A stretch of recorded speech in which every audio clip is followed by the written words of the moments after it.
A new tool, the virtual articulator, has been introduced in CEREC 4.2.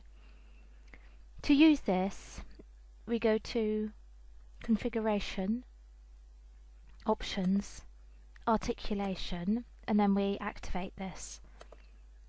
The use of the virtual articulator is especially recommended for larger restorations, such as fully anatomical restorations made of highly translucent zirconium oxide ceramic.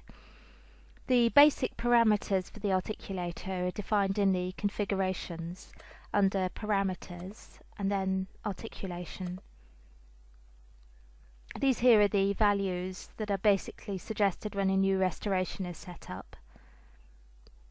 We can see a leopard skin pattern when we assign the upper to the lower jaw in the buccal bite. This means that they've been properly assigned. We can check this as well by displaying the model contacts, where we can see that we don't have any red contacts and there's no model penetration. In this case we have a restoration in all 4 quadrants, but even if you only have a restoration in one quadrant, it's advisable to scan in one half of the jaw up to the corner region of the antagonist side. The models are positioned so that they're properly aligned in all 3 views.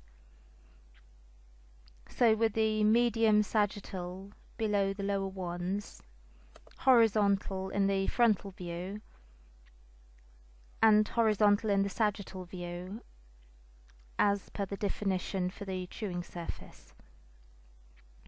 The articulation parameters can be set differently for each individual restoration.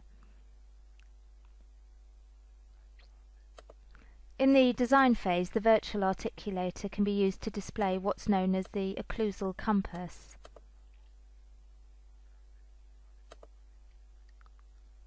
This is as well as the model and restoration contacts. The occlusal compass shows us the various contacts that are coded on the bottom left in the key.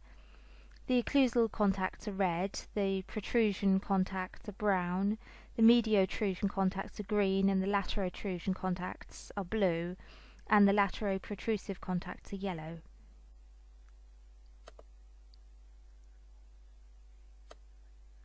The FGP bites can also be shown separate for the upper and the lower jaw, and their transparency can be changed. The FGP envelope curves can be created in 2 different ways, either taking the restoration into account or not. To switch this, we go to Articulation, Articulation Parameters, and then we tick or untick Include Restoration. In this case, we're calculating without the restoration. We show the calculated FGP bite in the upper jaw, and we can see that there is a leopard skin pattern in the area of natural occlusion, and that the restorations can be seen through the FGP bite.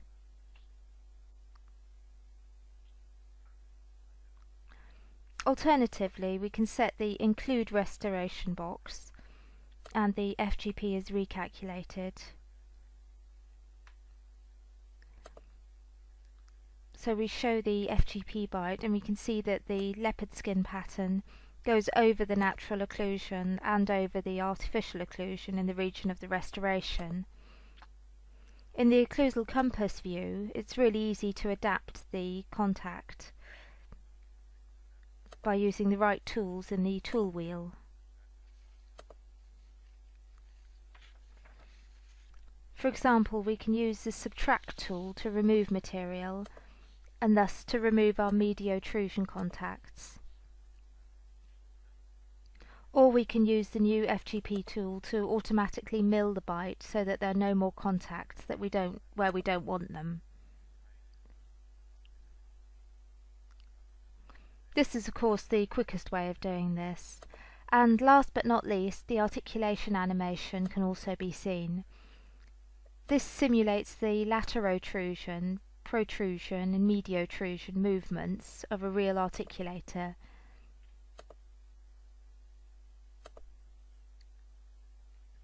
This is especially spectacular when we show the FGP registrations.